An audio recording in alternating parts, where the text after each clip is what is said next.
Hi guys, welcome back to Youthversations. This is season 2. Gonna kick it off with a bang. We're back bigger and better. And yeah, so let's kick this off. Let's introduce ourselves. We have some new faces with us that have not been here in the previous sessions. So introduce Kwanzia for the far end. Thank you so much. My name is Richard Ocheng. Hi guys, my name is Kev Maina. Hey everyone, my name is Faith Anjiku. And I am Neil Kemadhi. So yeah, first off, we're gonna kick things off with like a small tribute and dedication for one of our friends who passed recently, a member of our panel who was actually here the last episode. It was the previous one was on before. Tyra Wairimu. Tyra was a member of our podcast team and our youth church. She was a dancer, a singer, a lovely soul, a friend to us all.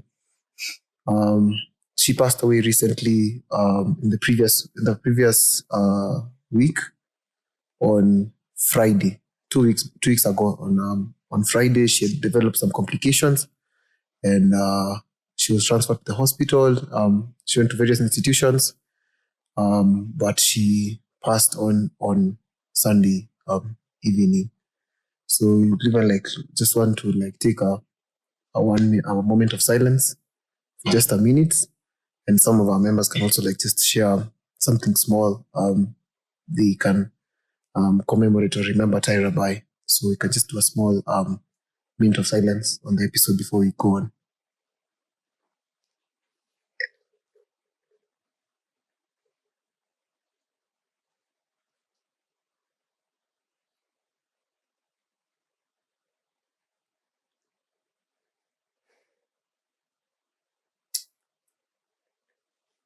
So yeah, if you don't share anything, free.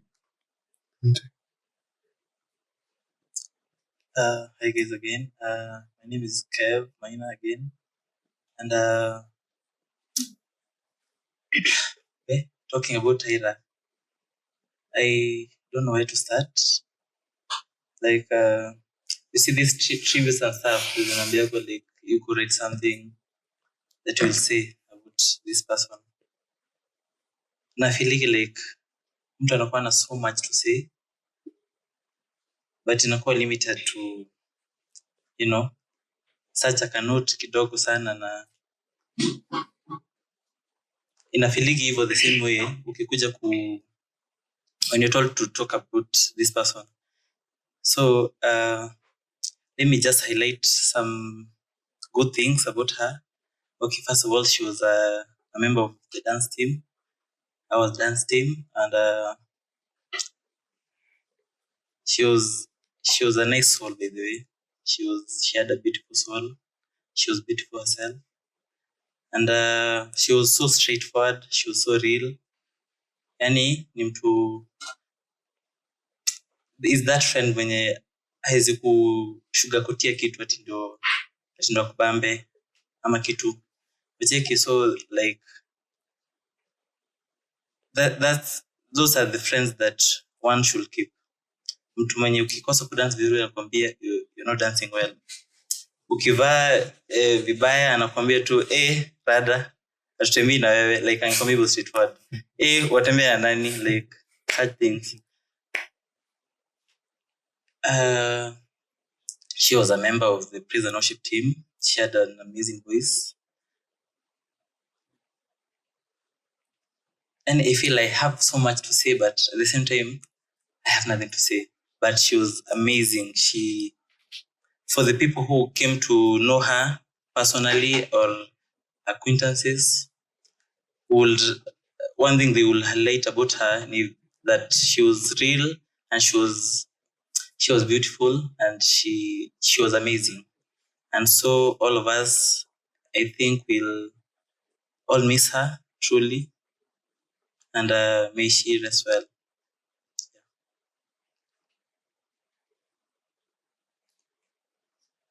Anyone else?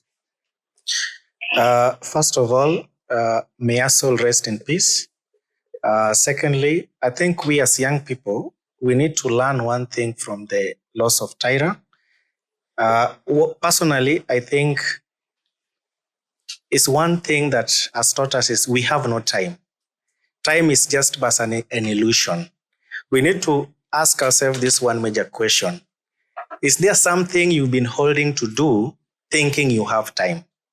I think that's everyone watching this right now need to answer that as an individual level. Thank you. Okay. As for me, I don't have much to say apart from Tyra being one of us. Praise and worship. She was a very enlightened girl. And I remember that very last Sunday before the week agonjeke. Nakumbuka tukimwambia turekod sisi wenye tuko on this side tukidance, tulikuwa na Kimathi, Kevo and the rest.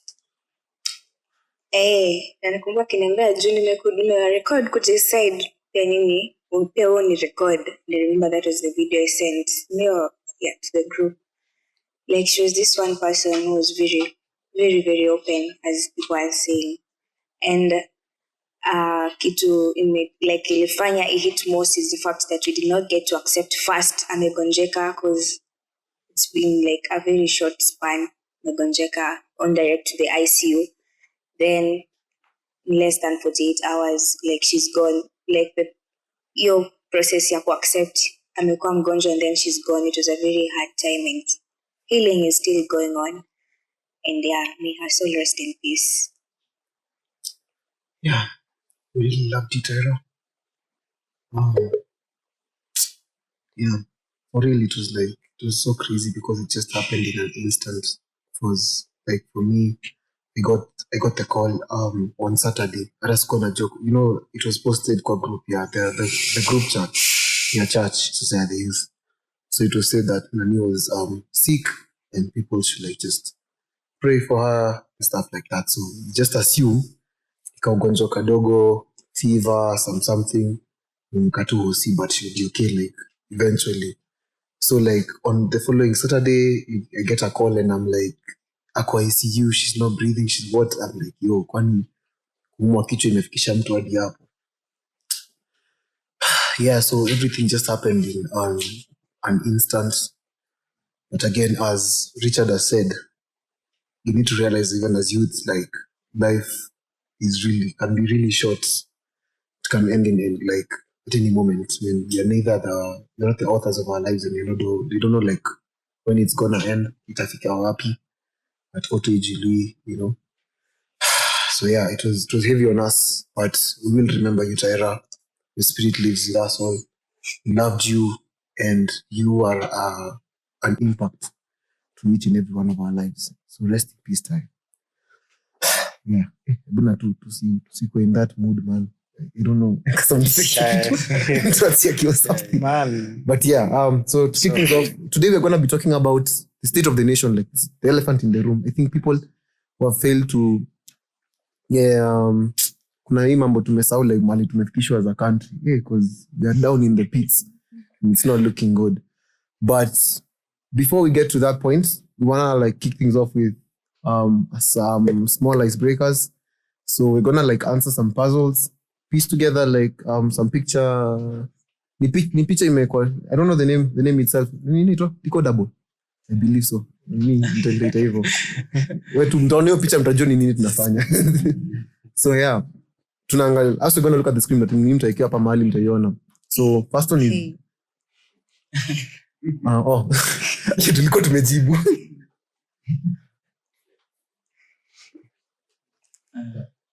Okay. Eggs. Hii ni mayai. Mayai. Scrambled eggs. God. Amkwenda shule.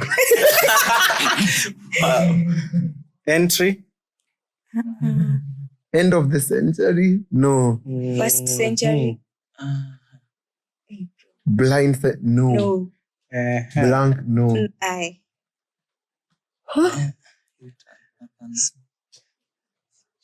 Entered. It's missing a C. So Century. Ati entry. Ati Italy. Unasema nini? What are you saying, man? Say to the camera, my dude. What is this? Wait. It's missing a C. That's all I know. And century. Sorry? No, like. Wow. I know. Oh, tuambie tujibu. Long time no see. It's been a long time no see. Century. Group of schools. I fell tower.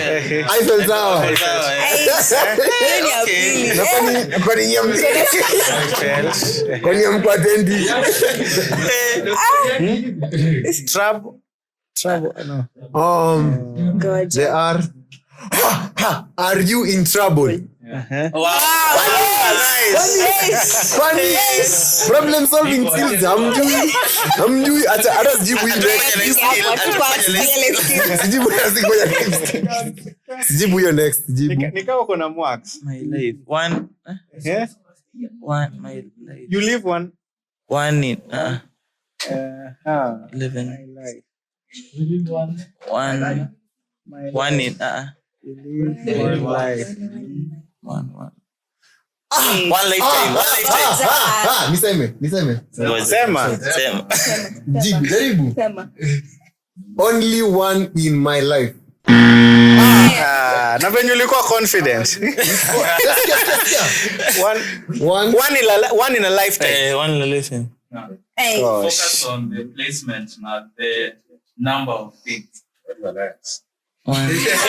Focus on the placement. Life. Okay. Lifeline. No. Time of my life. Hey, you are right ukisema ziko rahisi.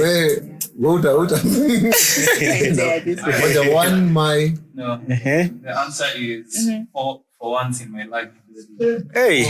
Okay. Wow. Oh, for once in my life. But the placement. Hiyo ni kama ile ya nini? Placement ni crazy. Hiyo ni ya kwanza tulionyesha. Yeah, one in mind. One in a million. Pia one in a million. Hayo najua. Yes tajibu lakini Crossroad. Yeah. At least. Lena shule. Nani kichwa yako imefunika? Yes.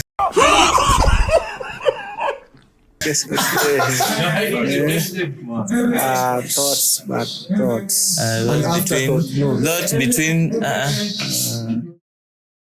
Between the line. Not guys.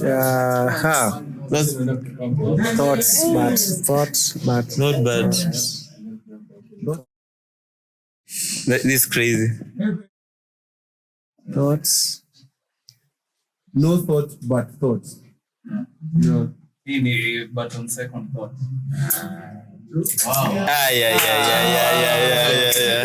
Hivyo. Endelea. Next.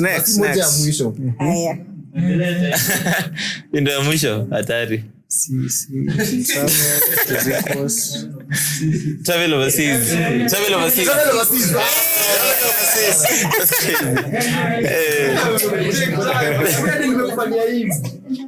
Ya mwisho sasa. Ya mwisho sasa. Ni sawa. Last one. It's not no. What must? Not a must. Must be crazy. Wait. What must? Sideways. What must I do? What must? Eleanor, what must? God damn it. What? This is crazy. What? Shit. Hili noma. Hey. Maybe what goes up must come down.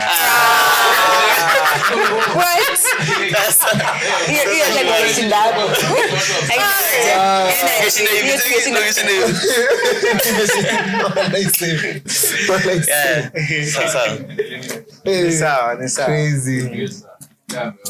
Yeah, anywho, so let's kick off the topic of the day. Like, for me, like, let me personally say this, like, July has been a crazy month because from the start, everything has been in shambles. Unamka asubuhi, like, you feel there's nothing positive going on. Like, nimemaliza shule juzi, nimeanza shule ya maisha.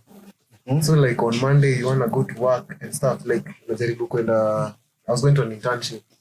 So kutoka hivi unasikia saba like hiyo nini iko. Mimi nadhani si kitu nini. Nadhani ni day off. You get me? So nakaa chini unacheki kwa TV like now where the country has imefika in terms of like even maandamano and everything taking place. You know, shops are being looted, people are losing their businesses, people are losing their lives, their children. Now, the people up there in power they lack they notice like nothing has happened. You know, like life just goes on like naturally for them.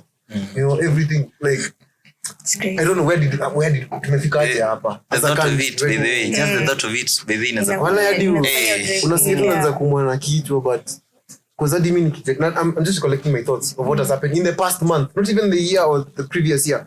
In the past month, vile tu imeanza tu hivi. Yeah, so the state of the nation, the elephant in the room. Just short remarks on where we've gotten to as a country. How is it affecting you? How do you feel? Why do you think things have become like this bad? I think it's high time we as a nation, especially we as youths, we need to look for a way forward. We need a plan B because how many strikes have we had so far? And we need to look at what results tumepata nini out of these demonstrations that tumekuwa nayo as youths. So it's high time we need to look at what's the way forward. Plan B ni gani? Unaona, ka plan A ilikuwa demonstration, I work. What is the way forward? I think that should be the main discussion we need to discuss we as youths countrywide. Yeah. But you know, Kai, ujue sasa azinashangaa juu, yani isipokuwa maandamano nini ingine tutafanya? Correct. What else? Juu ukifikiria sana juu sisi kama youths, that's the only way tumeona we can air our views through maandamano. Juu ukikaa kwa nyumba you tell your parents about it, they are not getting it. Unacheki? Okay, some are, but they cannot do so much about it. It's up to us. Na sisi, all we have ni energy. We don't have resources, but we have the energy. Tuweza tokea kwa streets to air views na nini. Juu ukisema sasa tuanze okay, unless iko just like a small group ya youths wenye wanaweza fanya vitu like zile strong bila ati kuandamana bila nini, kama watu wako kwa Law Society of Kenya, unao wanaweza wako na their own way ya ku tackle this issue. Lakini sasa kama sisi wacha nijonge sasa kama mimi what am I supposed to do? Nimesoma, nimetokea, ama plumber. Mimi si expect ati my offices or something. Mimi my work ni huku kwa ground. Yeah. But kwa ground unacheki like the way things are looking up, wewe ndio like wewe ndio resourceful, yani wewe ndio nisemaje, as in so unakuja unafanyia client kazi alafu akwambie si hata unaona venye serikali inakaa, sasa unashangaa okay nishamaliza like sasa nianze kutoanisha pipes sana nifanye nini? Like maybe I have my own things kufikiria, so cheki, so nikikuja hivi kijani nikaa hivi nitulie, what will I think nikisikia iko maandamano? Hey, twende nalo. So siati ninasema tusitafute other solutions, tutafute, lakini for now tukizambia tu to think about it. hata ukisema acha niseme. Okay, the situations are quite contradicting. Like unashindwa what is the way forward. Kwanza nita echo. Mine is to echo what Mwalimu has said. First of all, inafika point unaona like the death rate is quite high and the injuries and whatever, to a point unashangaa, am I really going to like come out? But at the same time unajiuliza, if I sit here, will anything change? Correct. Yeah. So like it's really a very hard time for us all as a nation to like, consider what else can be done apart from, the maandamano. But as Kevin has said, maandamano is until the very time tutapata another solution. Correct. I'm not against maandamano and everything, but I don't know. I'm at crossroads. Crossroads. Because I want to side with you and at the same time with Richard. Because my question is, yes, our only answer, like the only way for them to hear us is through exercising our constitutional right of demonstrating. Peacefully. Yeah, we actually did it really peacefully. But to know how toxic this government has become, for them to infiltrate all manners of channels that we're using to communicate to them about our problems, it may get out of control. Because we started with the maandamano like last year. We did one successful maandamano and it sent shockwaves across the whole country. The one in last year. Sindio? Walishika rada ya kinye tunafanya. So the following year came. Now they wanted to infiltrate our maandamanos with the use of people like goons now. Goons wakatupiga sisi. Wanakuja kutunini. And nikianza kuongelea mambo nasikia tu uchungu because mimi niko like nani yako hapa tu chini nakana kata chini anaangalia mambo ina nini roho inapiga. So cause niko like how are you as a goon? Sina hadi ubaya na wewe roho safi bro. Because najua ni hustle country kama mimi tu. Actually na siku ubaya you might be at a worse position than I am. Si ndio? How are you bribed with petty cash? Na siku ubaya, but how can you be bribed with petty cash, with alcohol, with drugs, to come and disrupt what people are trying to solve something that will need that idea for generations to come? Yeah. You want to destroy it all for just something that will last you a day or two. Unacheki. So the government is getting smart and now starting to infiltrate all of our like movements and what we are doing, our activities through the people of the use of things like goons. Hata inafika mahali how goons, they're not affected they're not attacking like us directly, but they are attacking even the peace like innocent civilians who are back at home by ruining their businesses. No. So if somebody is in town and asking something with maandamano, yes, he or she would like to participate in it, but anafika mimi nasema maybe miss hii si ni yangu. Hata naweza fika tu mali niko risasi na polisi, hata bado jongelea polisi. Wale will get there. But yeah, so yeye anasema afunge nini yake ende nyumbani. You come the following day after everything has happened, your shop is nini has been looted. Na hujakosea mahali. Wewe umefunga nini yako umeenda home. Unaona? Na ugun hakuletwa na sisi hatuko waleta. Mimi sijakuja kuandamana kwa barabara nikuje nikuharibie biashara yako. Si hadi mimi naumia kama wewe. You get me? So for me nikianza naeleza hiyo ni wote like the government imekuja imeingilia nini yetu kila mahali hadi atuoni like any positives coming from what we are doing. Unaona? Isikwe ni maandamano imeinfiltrate na goons. Goons are starting to loot people's businesses. Uliona hapa Mathai supermarket nilikuwa hapa juu like sisi ni watu tuko hapa side za Juja na Kiru. Like hapa tu Juja during the Sabasaba protest going on. Shops were looted live in broad daylight. Hapa Juja kwa barabara. Police were there. Kama ile ya apologize. I'm not attacking anybody. This is just me personally airing out my views. Police were there. They were in the environs of that area that were being looted. But those watu hawakuisimamishwa. They gave a blind eye. But peaceful protesters mulionanga ile nini story fulani walikuwa kwa barabara kwa hiyo yote anacheza Squid Game. Sini wapi sini kwetu. So unashangaa like we're not against the police even intervening and everything, but do it in the right manner, in the right channel. Like kwenye kunatendwa mabaya si muende mnini hapo. Sio sisi mwenye tunaandamana kwa amani. Hata kama ni sisi mnatuattack. Tuattack lakini bado pia biashara za watu zisiingililiwe. Joto watakosea. Yani imefika pahali like hata the government as much as wanna try to hide no venye okay. Should I inject?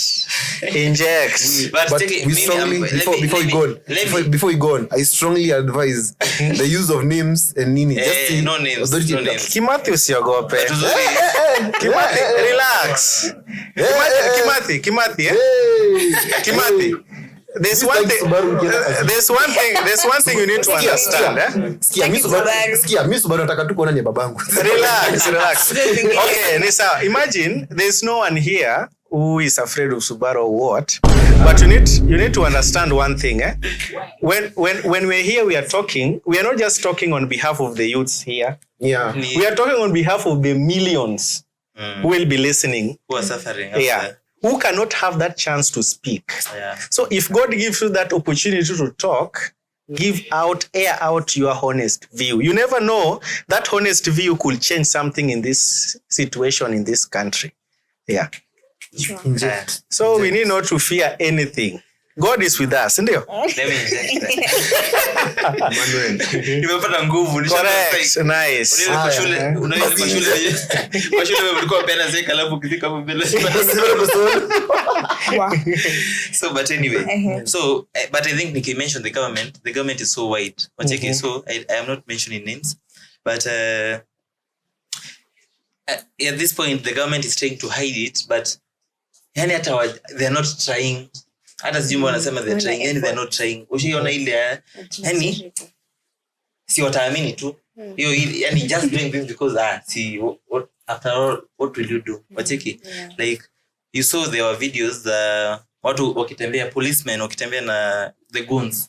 Like literally hand in hand. Alafu if there are videos that watu wanaibiwa masimu and the policemen are there, literally wana shoot tear gas towards protesters wenye hata wako huko hata wako katika barabara. Yani I saw Amzai fulani. You remember when now Gun waliachiliwa sasa ile Amzai anakaa ametoka kazini kiro safi, you know.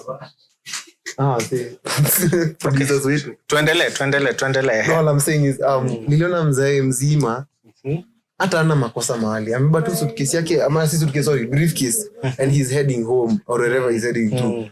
Guna ametoka alikoende zake akamcheki. Akampiga sweep. Old enough to be your dad, bro. Yeah. This is somebody old enough to be your dad. But Kimathi, man, there's one thing you need to understand. Yeah. I talk out of experience because I've once led a demonstration in 2017. When I was a Secretary General in JKUAT. Whenever you call for a demonstration, it normally opens a portal. It's a certain realm that if you open, spiritual. It's not spiritual. It's a portal.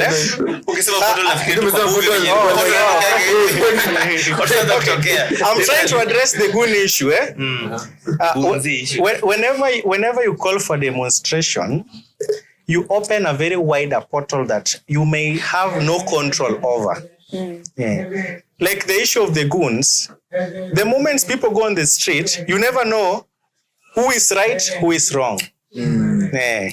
And that is one of the ways the government can use a tactic of deviation of the main agenda. Yeah. You get me? Yeah. Sure. Strong words. Yeah, I'm talking out of experience. Yeah. So all the goon issue, to me as Richard, is a way of deviating the main agenda we are facing as the youths, as the young people. And therefore, if you see me saying we need to look for a way forward, it's because I believe we are more intelligent enough. Wakitushika hapa, we need to, okay, what's the way for? Plan B ni gani? Nanipata? Yeah. No, you know, at the end of the day, I understand what you're driving to. Me, uchungu yangu tu ina stem from how did it get to like these points? Unaelewa? You know, point ya kushutia kwa miguu. Exactly. Okay, the point ya kushoot, here point ya orders to shoot the legs. Pardon? You know, kwanza for the record, niliona I don't know if it's true but I saw it somewhere. It was written that Rex Masai alishutiwa kwa mguu. Yeah, and he bled to death. To death.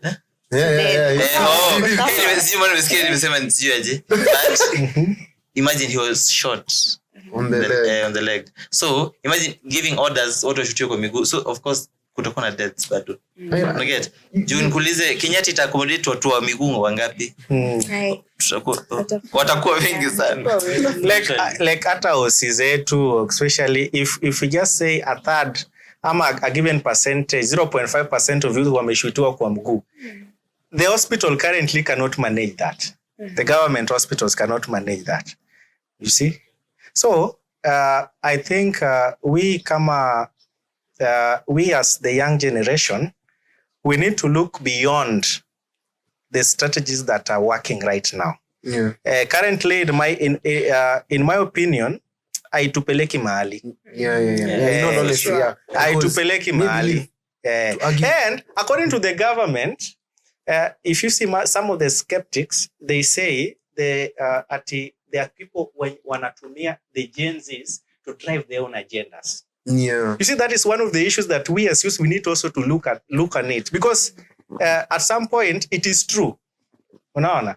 Kuna watu umesema vizuri, there are some people that are paying youths, that are paying the hired goons to come and loot and wreak havoc. Unaona? At the same time, we have genuine youths who are airing their views. Yes. Unaona? Yeah. And we need to see, okay, me, hapo katikati as government, however much, yes, those that are two-sided, sisi kama youths, there are real issues that needs to be addressed. Yeah. And I get. And that is what we need to focus on. Yeah. Yeah. And we need to come out with the solutions on how we can air our views without maybe going to the normal channels that are not working currently. Yeah. What will work, Sasa? Hey, That is the question. What will work? Juu,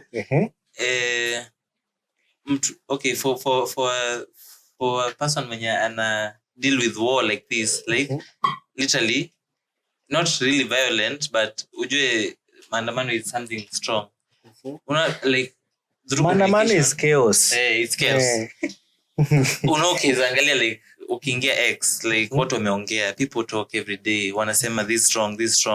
So sijui hiyo nyingine ya tatu itakuwa gani? That other solution juu first of all watu waliongea wakachoka. Wacheki? Because we took it to the streets. To add what Kevin is even saying. Do you remember last year when tuliandamana? Our president, what did he say? Akatwita di kwa nini? Twitter for an online forum, and we aired out our views and everything. Changes made. And akasema I hear you. You know? But sasa action, man. Action. Now, nice. But honestly, for real, I really don't know how to address some of these issues because we have tried airing them out. Okay, even by the maandamano aside, even like if you have like any resentment towards the current government or anything like aside, everything is in shambles. Like what things we depend on, healthcare systems, education. You know, the economy nini zinapanda. There is nothing positive. Like hata mimi because I focus on the government. You know, ni focus na maisha yangu personally. Niamke naambiwa mkate imepanda hadi 75. Madini. Siku hizi hata sijuangi price accurate ya mkate ni gani. Siku nasikia ni 65 hii, kuna nyingine ya 100, kuna nyingine ya 1 bao. Unajua kitambo ilikuwa tu chwani flat now. Unasahau hiyo story. Unaelewa? Like slowly those changes. Juzi tu mafuta imepanda. Hata realize utapata tu. I saw it baby. And nikwambie one sad thing. Yeah. Ita continue kupanda. Exactly. Yeah. Whether Ruto kweko government or not. But niulize swali. What is contributing to the Okay, niulize swali. One question. Mimi nimeona I've seen other countries in Africa. Yeah. Bei inashuka.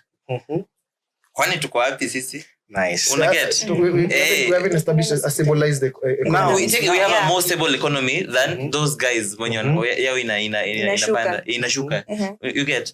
But sasa ukikuja kuaddress hiyo unaambiwa like whatever is happening in the world at si Kenya peke yake. But yetu iko high. Yetu iko higher than. Nice question.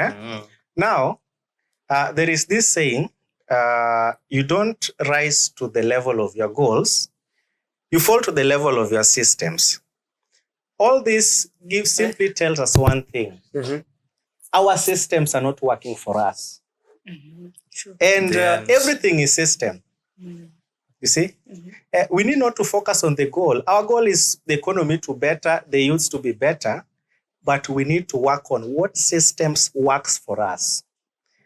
In a way that whoever sits on the throne, our interests as young people are catered for. Yeah. You get my point? Yeah. So we need to focus, because I believe we are very intelligent people. Yeah. So I believe we need to focus on getting the right systems that work for us, that regardless, because hata saizi Ruto akitoka mwingine aingie, we'll have the same problems. That is if you ukisoma the trajectory when economy inaenda. But I know. if somebody who introduced who introduced these problems. Exactly. A failing healthcare system when a previous one was just working perfectly fine was changed. Okay. The previous system iliacha mahospitali na deni za kulipwa. I feel that because I'm part of that economy, hiyo nini work at a hospital ni sasa ina nini hivyo, si ndio? Tell me how that whole system was scrapped off, all the bad debts ikafutwa, they introduced a new system. The NHIF and the SHA. Yeah. It was introduced. The system itself in a failed to cater people even at crucial times. I remember there was this person who alizika wazazi wake wawili. I don't know if you guys remember that. Alikuwa amepiga video akinini akiangalia grave zao, akilia shida of how he himself is a medical personnel, but his parents failed to get the right healthcare systems because their SHA was not working, and it eventually led to their death. Do you get me? I do understand your point of saying we need to we need to find the right systems for us. But and even regardless of who is in power, that thing itachukua a very long time, ama itakuwa difficult to nini. But who has put us in that current situation? And if moving on forward, do you believe or do you think that the situation will change for the better, given that this is the third year we are in? Good. First of all, every demonstration is normally a frustration being expressed. True. And frustration normally comes from emotions being suppressed. Yeah. You get me? Yeah. And it's normally a situation where when emotion is being suppressed, you get that there's someone who feels they are not heard. Ama kuna mtu ameongea lakini anaona asikizwi. Anaambiwa tu wewe relax. Wewe relax. Unaona? So wewe tulia. So when I talk about systems, all I mean is we need to get to the root of the problem. Yes. Unaona? Yes. When I talk about regardless of who being nani amekuwa kwa serikali, if we address the root cause of the problems, we will be safe regardless. Because one thing I normally believe, we youths are the future. Yeah. And the future belongs to those who create them. The reason why we are demonstrating is because we feel when you are metopanga hatuendi in the right direction. So that is one thing, inclusivity in government. We as the young, tunatumika tu time ya election, time ya maandamano, lakini when it comes to decision making, tunakuwa secluded. Yeah. You get? Now that is a system. If we can have a system where every decision making, there is youths being included. Unaona? Tutakuwa tunajua vitu mapema before zifike kwa ground. Tunanipata? Yeah. So that is why I insist on let's work on solving and working on better systems that will work for us. So for you, you think that we need to penetrate the not the sijui kama inatoka vizuri, but I'm just saying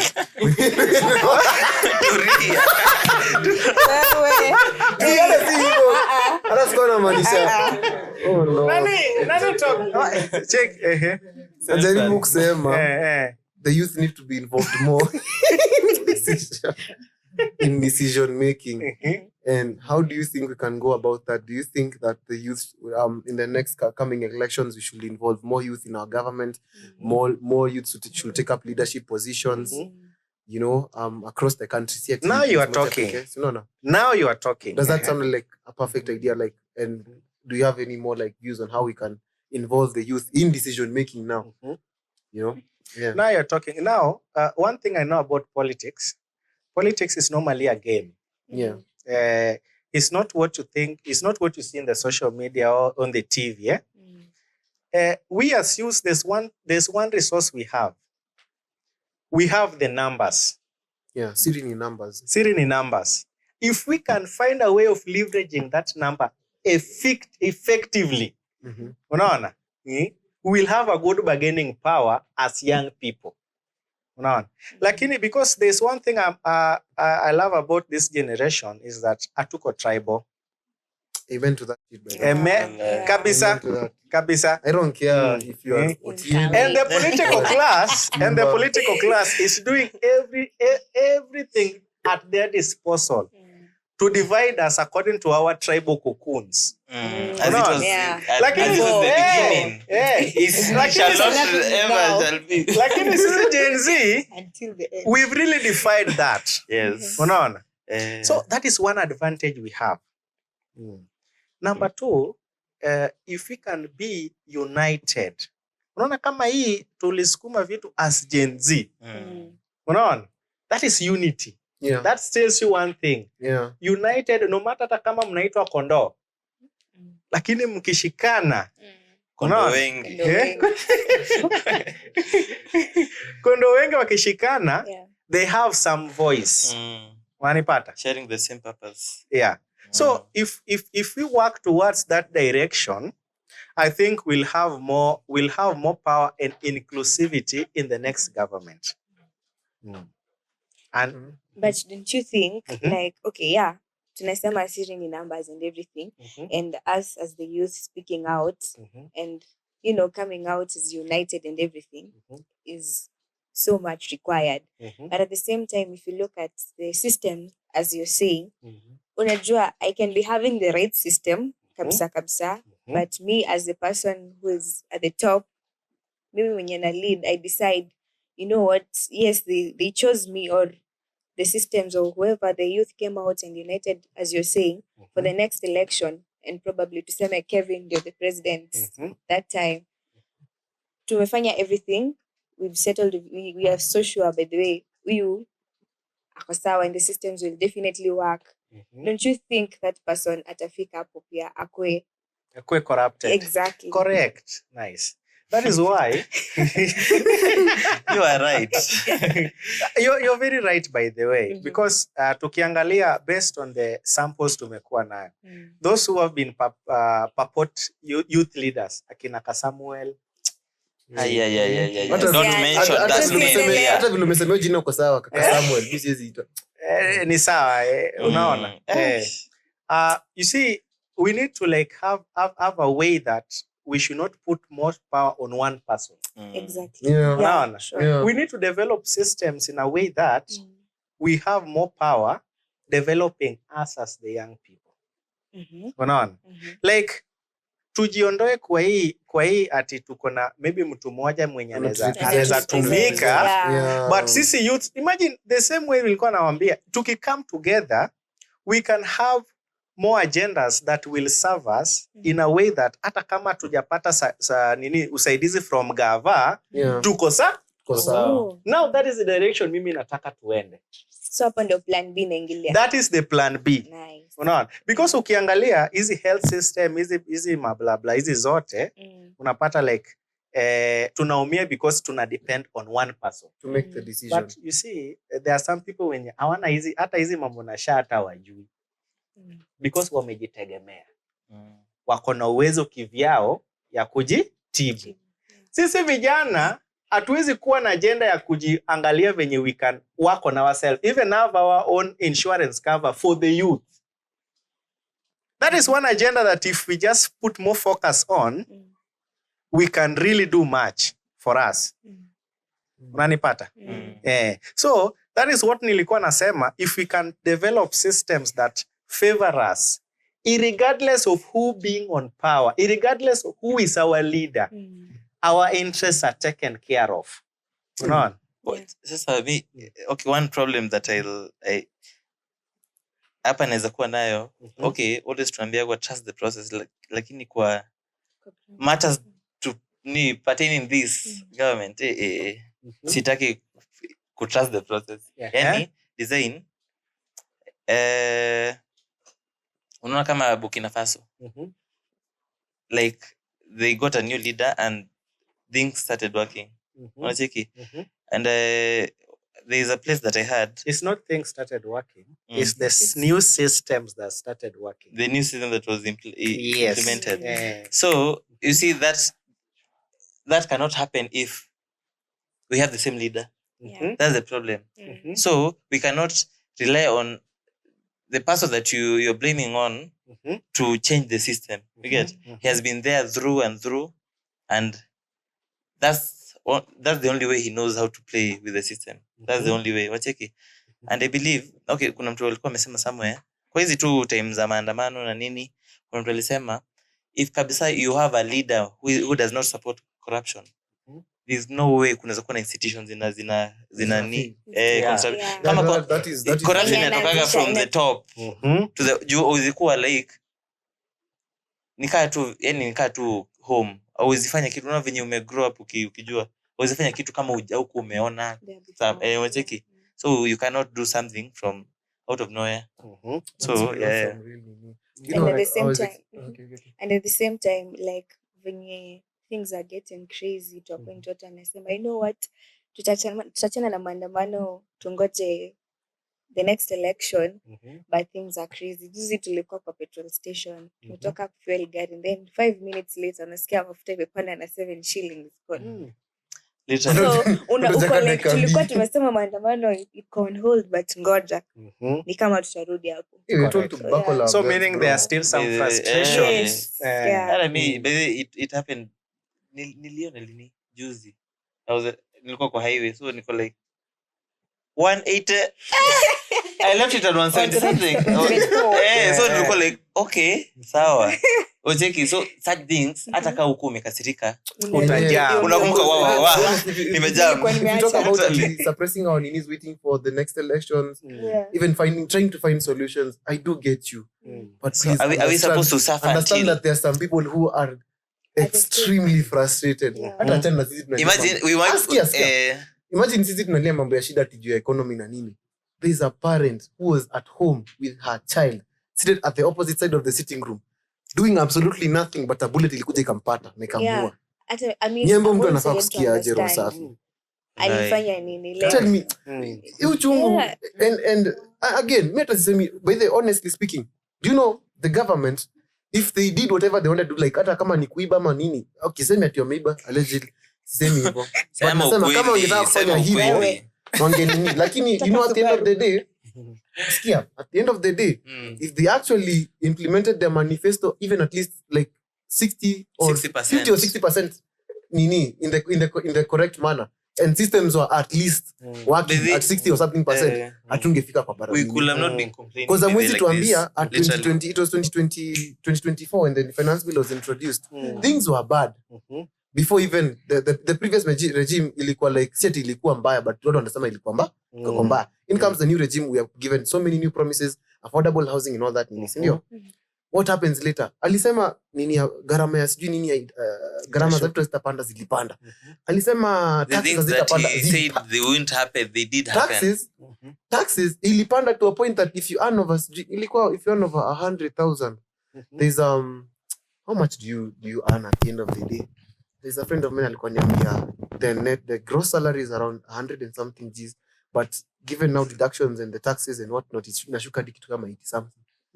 I can't give the correct figures in no matter like spread like mini information, but get that the taxes is usually 30%. Unaelewa? So at the point tumefika to a point that I'm like, msi hata siko namchukia before, but Why have you done this? And wait, Well, another point.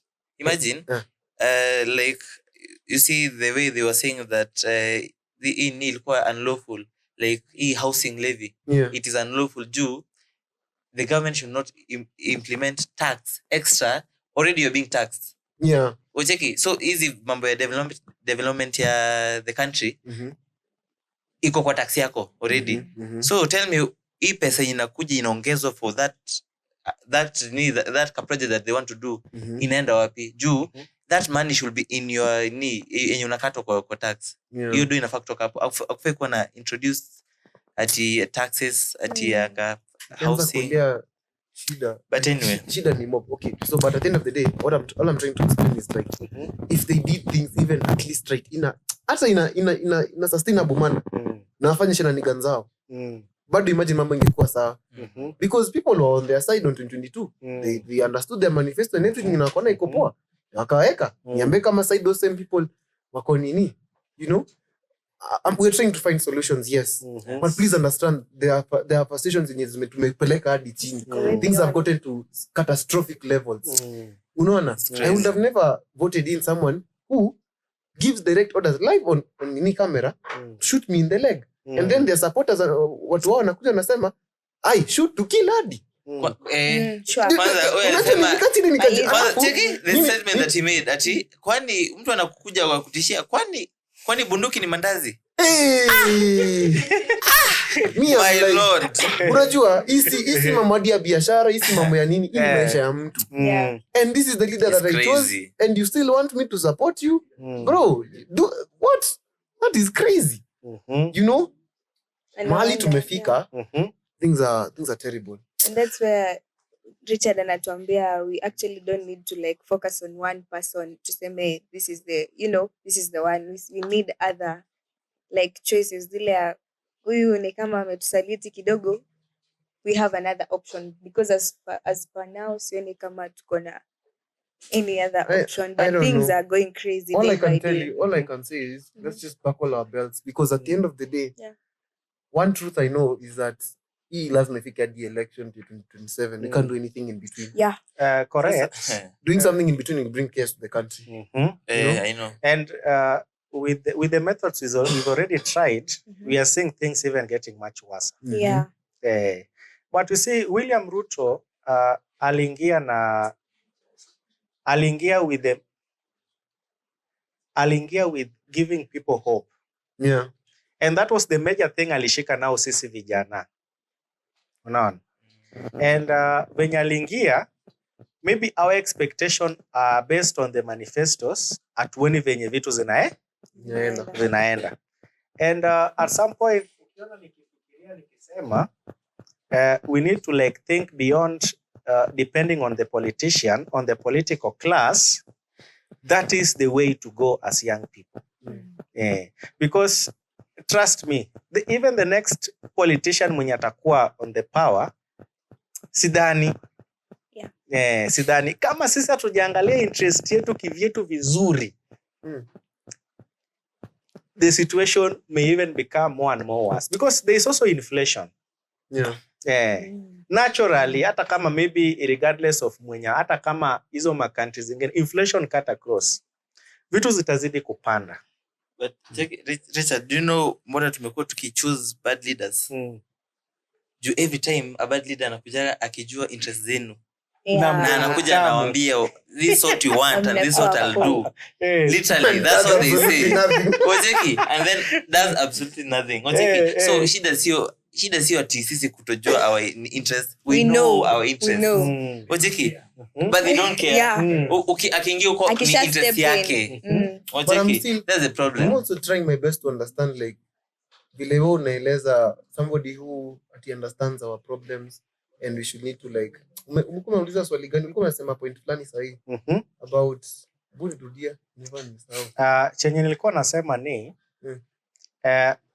we as young people, let's try to deviate our attention from putting all attention of political class to solve our problems. I believe we have the capability of solving our issues. But you know, The question is how. Correct. How? Now that is the question we need to ask. Hey, that's a hard one. It's not that hard as you think. Thank you.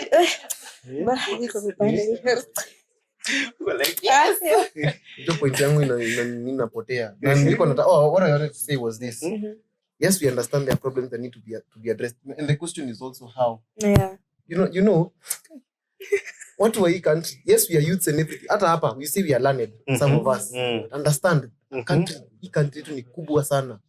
It stems to other areas where people are poverty stricken and illiterate who will fail to understand how you're trying to air out our views and how you're trying to approach them. Nikiambia mtu wa ghetto, we have a 5-year plan of reducing the inflation by something percentage. Haezi shika. Anataka change immediately. Yeah. Ama kitu inajaribu ku cloud that problem in the meantime. Hiyo ni nini? Kama Wonderful. kitu kama One solution we have at our disposal. Kuna hii agenda Raila alikuwa nayo. And I'm very grateful saiza uko serikali. Alisema vijana wanafaa wapewe 6k ile ya kutuliza, sort nayo bill. Ile kaka Evo, shika hii 6k sort nayo bill. Wow. Saiza uko serikali. But hiyo 6k if kupewa okay But sidhani anaweza. Mimi kitu nilikuwa nachukulia kama mimi nilikuwa nabambika nayo. Sasa hizi ongeleza. How is that 6k? How you input unaipata aje? Let it be through jobs. Unakumbuka naitwa stuff ya kazi jamii ya vijana, kazi kwa vijana. Kazi mtaani. Ilisikana kama iko. Iko sasa hii kuna last month walikuwa wanachukuana. Walikuwa wanachukuana. But using systems like that, kitu kama hiyo inahitaji mtu ameenda shule ati kukuja kutunza nchi na nini kama hizo, alafu ulipwe. Sio ni sawa. You have created employment. Umepata channel ya kutumia hiyo pesa. Good. You're also right, but there are also other views. Kimathi. There are also other views. You see, if you look at some of the developed countries, you look at countries like Qatar, US, they pay their citizens. In fact, a country like uko Gulf, ukizaa tu ukipata tu msichana umwambia tu serikali nimepata kuna pesa kwa account. Mkizaa pa. So they are not stupid to pay their people. Unaona? And sisi vijana, if that is an option, usiwahi kataa any option ikikuja kwa table. Wakituambia ni sasa tunapewa ya 6 utakataa? Hapana, tutakataa. But wacha ngombe the problem. Let me tell you the problem. The problem is kupea mtu 6000 na ujampe kazi. 6000 unaongoja hivi 6000 ukiwa umekaa chini. 6000 anataka mali pazuri. Now that's why. Kuna mtu hata azilala nayo hata. Literally. Now correct. Ilikuwa per month. Ukisema mtu hawezi lala nayo, that is a very clear indication that our systems are not working, especially the education system. We as youths, ukiangalia the education sector, we are never taught on how to manage our finances. Na inatukula huku juu. Unaona? And if we decide to talk about solutions, different age groups ziko na different problems. Kuna watu wako kwa shule, shida yao sio sisi. Maisha wakimbizi ndio kama sisi. Sisi wenye tumegraduate tuko na shida zetu. So one of the solutions, one of the systems we need to put in place is serikali inafaa introduce financial literacy in the education system right now. Unaona? That does make sense. But you know, so that kidogo tu nimalize. All these problems, unaona hizi shida zote tuko nao, nikisema system, I don't mean that itakuwa one day affair. Itakuwa, and ukisikiza venye nilikuwa nimeanza podcast, nilikuwa nasema we need to look at the root cause of the problem. Hizi shida zetu zote tukiangalia the root cause inaanzia from the education system was ilitunacha to be employees. True. You know? And even our parents walikuwa natuambia work hard. Mimi Richie nilikuwa naambia work very hard. Ukipita upate. Imagine tulipita hadi wakasema tumeiba mtihani. Unaona? Na baada hakuna kazi tumepa.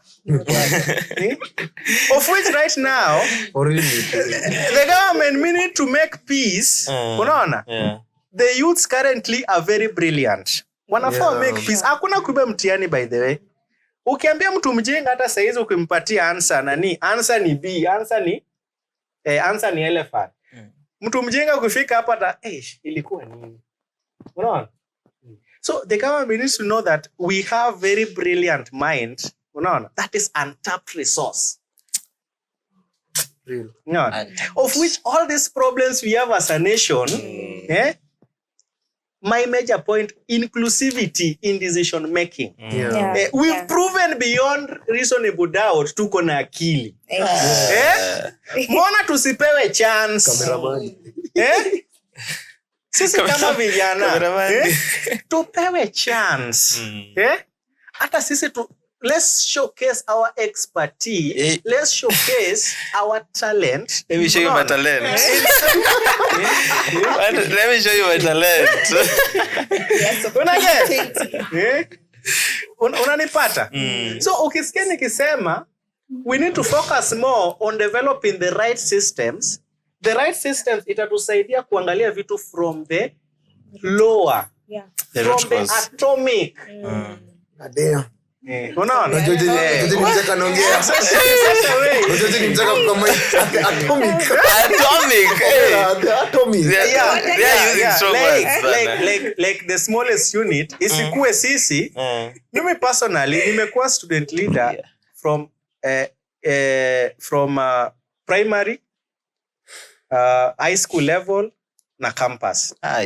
Unaona? We have a leader. And that's what ukiona nikiongea with this passion. Ukiona nikiongea with this passion, clearly, you're talking like a leader. Ukiona nikiongea with this passion, I'm talking because I have an unresolved. Kuna vitu nikitoka high school nilisema lazima hii, nikifika huko mbele lazima itachange. Yes.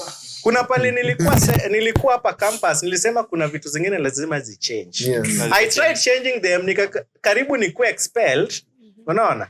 But nikasema ni sawa. There is a second chance. A second chance. God is working his ways. That's why I'm here. Inject. Unaona? So tukitry to solve issues zetu as the young people, we need to look at a point where our watoto wetu wadogo, our younger brothers and sisters, wakitoka wakigraduate, wasipitie chenye tunapitia sasa. True. Unanipata? I believe in a system whereby unaona kama kidogo sijamaliza. Okay, sorry. Let me finish. Turia my G. Relax. Okay, ukiona a system how we even do our courses. How we choose our courses.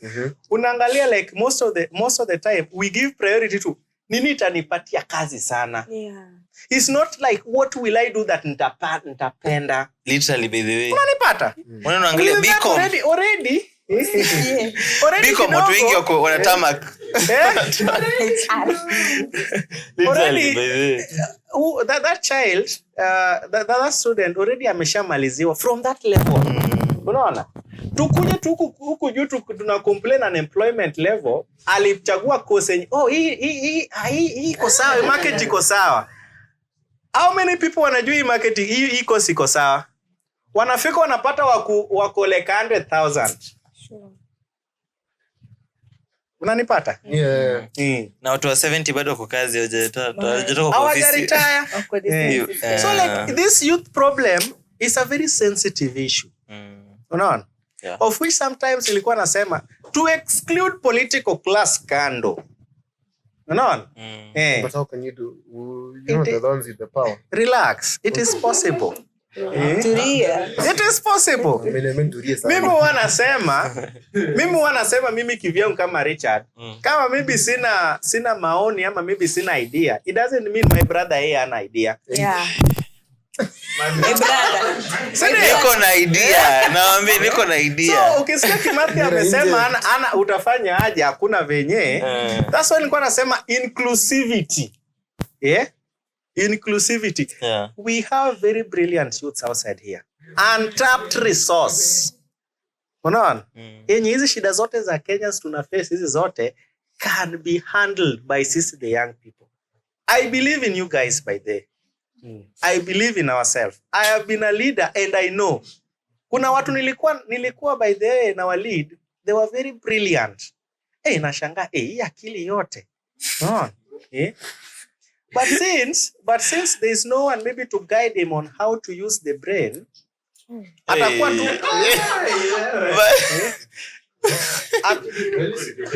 It's true. Very true, Kama kuna mtu mwenye, let's say for instance my brother Kevo akona very brilliant mind to solve very complex issues. Unaona? Na ana someone to guide him. Atazidi tu kwa chenye aliambiwa. Unaona? And this is one very sensitive area that we also need our parents to be included, because they also part and parcel of us. Unapata like most of people's careers were destroyed just because a parent alikuwa nataka mimi lazima nikuwe na daktari kwa nyumba. Unaona? Alikuwa nataka na hiyo dream ya kuwa daktari akashindwa. Unaona? Analazimisha kwa But there needs to be education in terms of careers to our children. When you're leaving high school, for me personally, like honestly, the idea that's usually set for every person that enters like high school, udaktari in your form, kukua pilot in your form. Na unapata even in campus ukisoma hizo ma high end courses kuna ile ka respect unapata hata madem. No, kuna venye tu unaweza mpea chance. This brilliant doctor kuja hapa. But that shouldn't even be like my point. The point is to at least educate our children that there are so many opportunities to penetrate hiyo jina sitaki to get tena.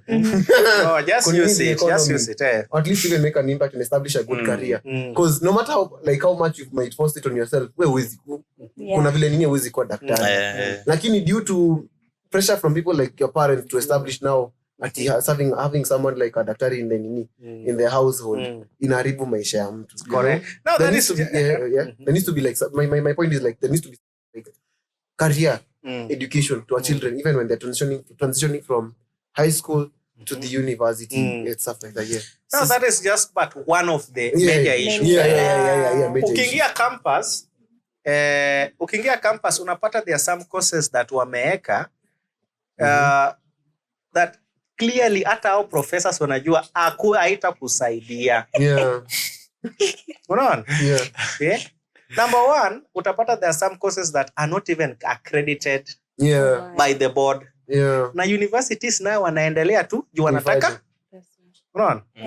Na unaona that is one of the issues. Huyu mtu mwenye anafanya course yenye haitamsaidia, watu pia lecturers wanamfundisha wakijua tu hakuna kazi. Labda akuwe lecturer.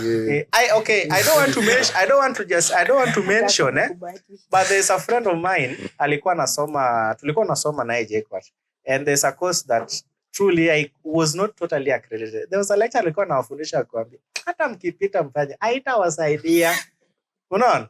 That is what. Now unataka kuniambia huyu mtu akigraduate in the next mtu akigraduate, definitely unemployment issue will be a very big will be an imminent problem to this guy. Unaona? So like that is just part one of the reason kwa nawaambia if we can work on how to set our own systems just right from the down going up, we'll manage to solve this issue in the long run. True. Time is flying. I wanted to echo what you were saying about establishing like proper systems. I really envy Western systems, like for example the US. Do you know for the US, ukienda huko, that's why people unapata wengi wanatoroka wanaenda huko kutaka hata kama job ya kuosha vyombo ama kuwa nurses. Unaona hizi nurses wanaitangwa called nurses. Wengi wanakimbia kufanya hapo kiatika. Is a home. Huwezi fanya huko Kenya, watu wanakimbia kufanya huko. Kuosha mashodhe. Do you know? Hey. Na inalipana. Iko na do. Unaweza kubali uende uoshe shodhe ulipe $500,000. Kevo. Where's my visa? Where's my visa? I was not expecting that, but anyway, like my point is, you can be doing the worst jobs, but still getting sufficient pay for your survival. Yeah. Do you get me? You will get free education there. You will get free medical health care there.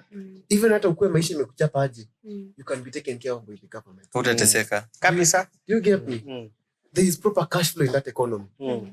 Okay, I know there are some factors that limit us from becoming a first world country compared to them, but at least there are some things we can try and mimic. Do you get me? Me kwanza ending corruption. I feel like corruption also, to mention enough. But corruption is one of the... corruption is inaweza tupeleka second world country, literally. As a country, tukeza okay. Tukiamua tuitoe like nini kabisa, if people decide to be like really committed in paying their taxes. Mi nikisema nalipa taxes, lakini at the end of the day mi nagonjeka nienda hospitali naambiwa ni free na nitibiwe na niko sawa. Nipeleke mtoto wangu shule niambiwe, do you know, your taxes should work for you. Mi naumwa kwa sababu okay, again we are trying to find solutions, but again it's frustrations that are eating us up. I have a close nini, niseme mtu najua, si ndio? Anaingia university, huo mtu alipita akapata B+. Kwenda university imemweka hapo, ameselectiwa na KUPPS na afanye engineering. Anafanya his dream career, si ndio? Nini na limit fee? Introduced by the university funding model. Unaambiwa, mimi nilikuwa nafanya BIT. I've done it for 4 years.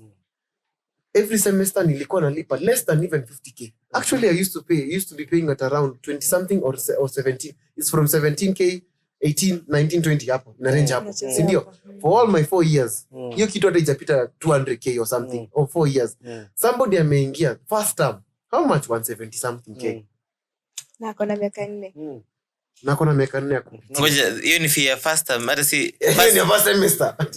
What are you talking? Hiyo ni government sponsored ama government sponsored. Niko help 117. They supposed to be held, but sasa unajua, okay, the structure was, unajua kitambo ilikuwa weka umepita grade imekuweka huko nini, KUPPS nalipa like fairly. It was 75% of the fee unalipa 25%. I think that was how the system worked before. But the new university funding model is whereby you pay in terms of how you in your household vile mko, like according to your wealth, how much you need. Familia yako iko na pesa ina gani inaweza sort. Unaelewa? So some wanalipa around 75% of it, wengine 50, wengine something, si ndio? But even before ufike to that point ya kulipa hiyo mambo, like uweze government iweze kuelewa situation yako na kupe like loan, like university loan ya kusoma, it's a very long process, and you end up still paying the normal university fees. You get me? So mahali imefika whereby tuko na system kama hiyo auto, you know, like there's no avenue where anything is working like well. Mtu amepita exam zake aingie university lakini anakatizwa juu ya fee. Do you get my it's really hard. So if we can really try to mimic some of the things that our neighbors or whoever are doing, at least to try and sort the economy. You know, mimi if we had the okay, NHIF haikuwa na makosa. Hata kama SHA ingekuwa introduced, lakini ina provide nini? Tungekuwa tunalia shida? Hapana. Hii ni switching from 844 to the new curriculum. CBC. CBC, the idea of itself, actually imagine Simba, it's actually really nice. Because there's no need for me to study a course, not a course, but a subject. In haita nisaidia like huko mbele sana. Like right now, I did something with business and IT. Geography iliingiliana wapi? Sisemi na ubaya yote. Ni kweli, it's true. But it was trying to break that linear avenue, si ndio? But how it was implemented, how that idea was implemented, terrible. Do you get me? Shule za high school zinakimbia kujenga tunili zinakaa sijui aje kwa accommodate new students wenye wameamua nafaa waingie huko. Shule za primary pia zinaongeza nini zao. Students are displaced. Kuna overcrowding, kuna over nini imejazana. Unaelewa? Things are crazy. We need to find better avenues to curb these problems, because we wouldn't even have a problem with the government itself.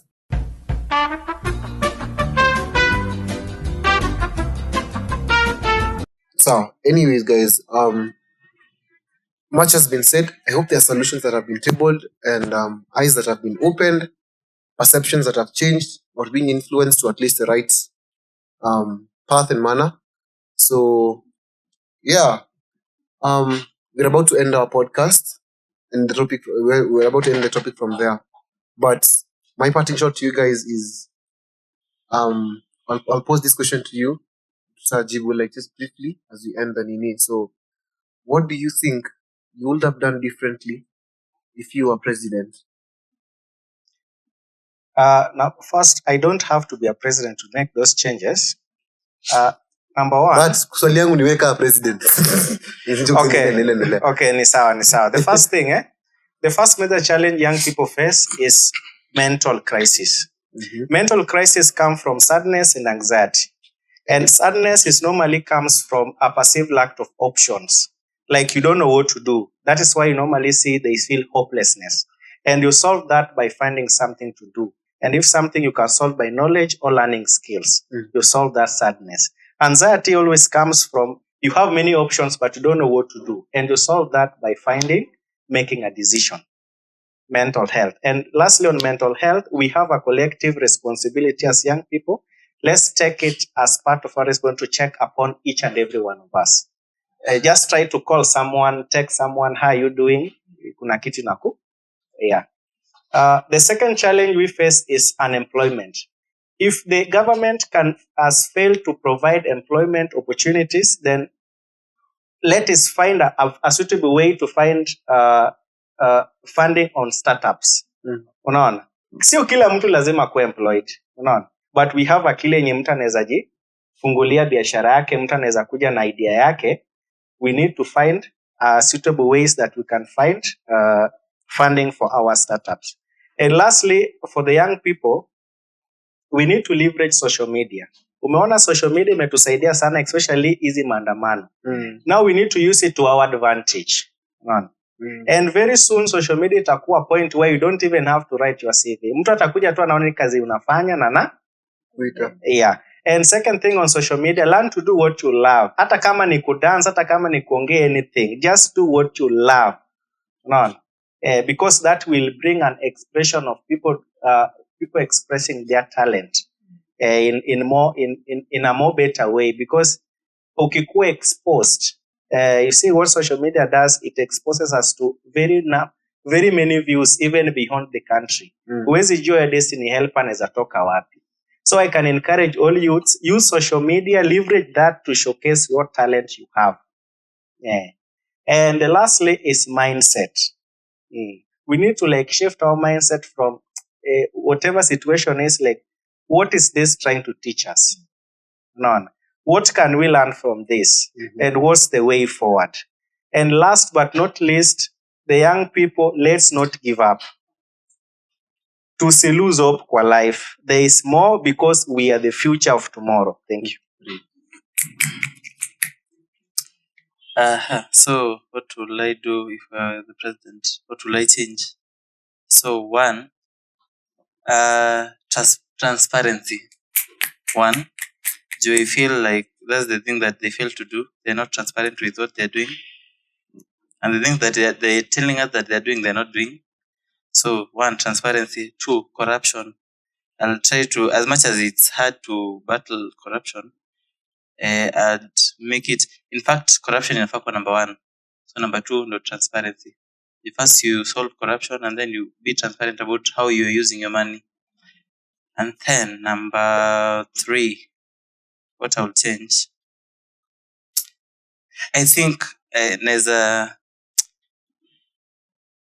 those are the two major things. So hizi zingine tule 2 point dogo nini, but I think hii nini yote hizo points mbili zikiweza change, hizo zinaweza kuwa the most important. Yeah. Makes sense.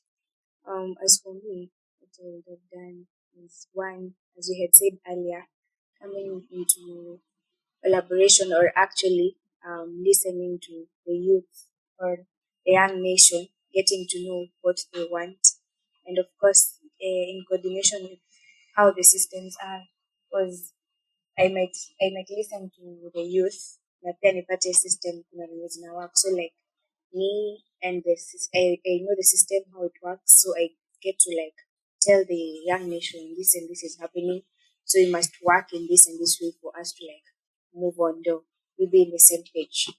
Yeah. So mine is just to echo what Wairimu has said. Mimi, corruption is one of our deep-rooted problems that has been in our country for time immemorial.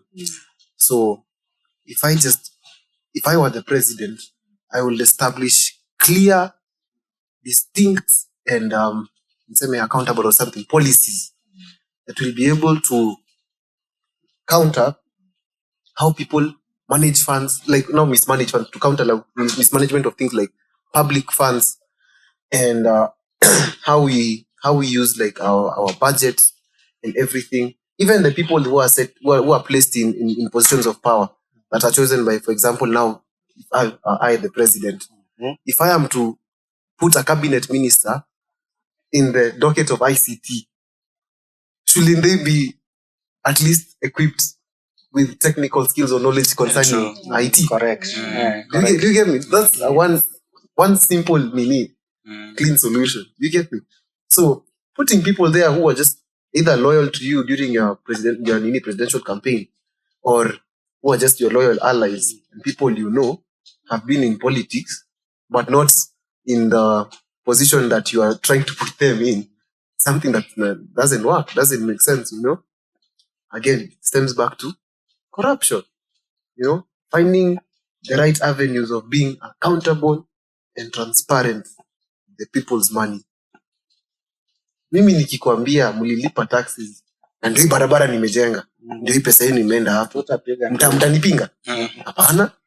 Mimi nituelewane, mliniambia mlilipa ushuru na mlisema nataka hii solviwe. If it's healthcare, if tujenge hospitali na tuseme nini ya gharama ya kulipa vitu kama hospital bills itapunguzwa by this certain percentage, kuna mtu atapingana na mimi?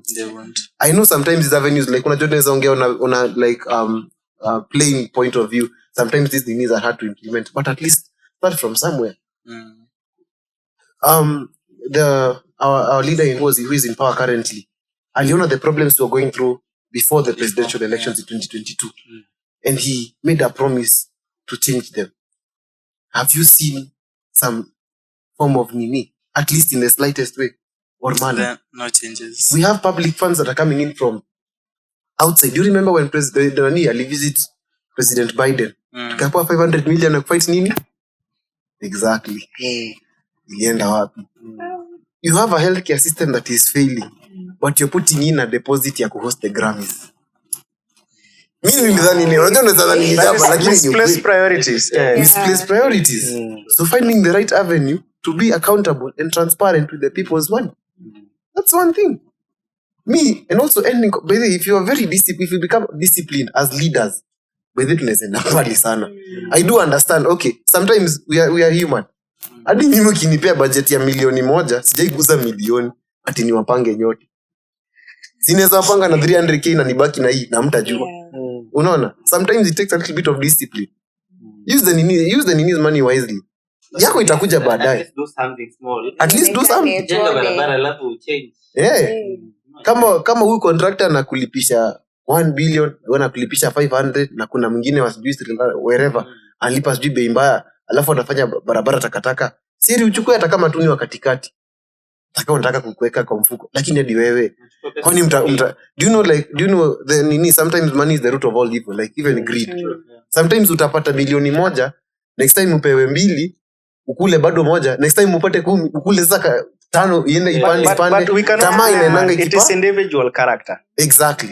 So baya ikiwa nini, do not descend to such nini, please. So as a leader, know that you're accountable to your people. Try to be disciplined, non-corrupt, and even the people that you choose, chagua watu wanasaidia watu wenu.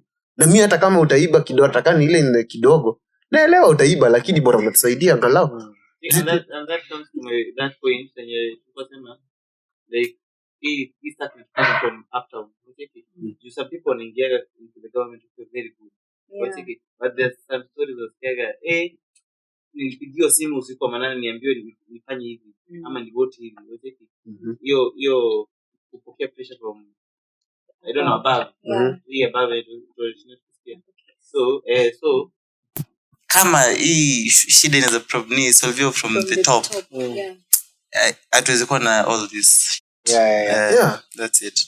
Actually, that's the law of correspondence. As within, so so above. Yeah. So everything, the outside is a reflection of the internal system. Yeah, exactly. So for things to change, the government needs to change the internal system to reflect on the outside. And last but not least, na nitajaribu sana kujirestrain. I will try kujirestrain. we need to take also this chance to appreciate our parents.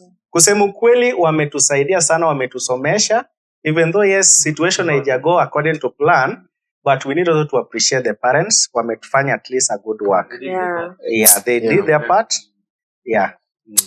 Was a lovely. And hata ukiuliza most youths yenye wanatakanga, hata hapa every youth hapa anataka ku change the situation back at home. I think that is one of the that's one of the things that inaleta more frustrations kwa sisi. Yeah, that was a wonderful episode. We'll have to end it at that point. So we'll see you in the next episode. Make sure you follow us and subscribe to all our social media channels and platforms: TikTok, YouTube, Spotify, Instagram. Nimesema. Now, I wanted to say this. Gotta kusema, just mention but a few. Wewe, si mnajua jezi ya goalkeeper ina namba gani? Yeah. So waambie TikTok tunajiita nani? Oh, it's just you call Youthversations. Tutaweka nini? Top shotter. Yeah. Sawa. See you guys. Thank you. Mrada ni ya goalkeeper. Merada. Oh.